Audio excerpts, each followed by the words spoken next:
গরম গরম ধোঁয়া ওঠা এক থালা ভাতের সঙ্গে যদি এই বাটাটা থাকে, তাহলেই কিন্তু নিমেষেই এক থালা ভাতটা শেষ হয়ে যাবে। কী বাটা? এটা হচ্ছে কড়াইশুঁটি বাটা।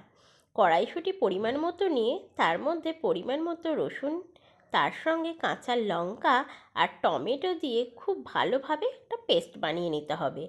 এরপর কড়াইতে একটু বেশি পরিমাণে সর্ষের তেল আর কালো জিরে ফোড়ন দিয়ে আগে থেকেই বেটে রাখা পেস্টটা দিয়ে খুব ভালোভাবে কড়াইয়ের মধ্যে নেড়ে নেড়ে জলটা যখন শুকিয়ে আসবে আর এরকম আমি যেরকম বানাচ্ছি একটু পোড়া পোড়া হয়ে যাবে, তাহলে কিন্তু রেডি হয়ে যাবে কড়াইশুঁটি বাটা। হ্যাঁ, বলতে ভুলে গেছি, নুন মিষ্টিটা কিন্তু মনে করে দিও, তোমরা যেরকম যেরকম চাইবে। আর মিষ্টি খুব বেশি দেওয়ার দরকার নাই, যেহেতু কড়াইশুঁটি নিজেই মিষ্টি, সেই জন্য আমি খুব বেশি মিষ্টি দিয়ে না। খেতে কিন্তু দারুণ লাগে, বানিয়ে দেখো কিন্তু।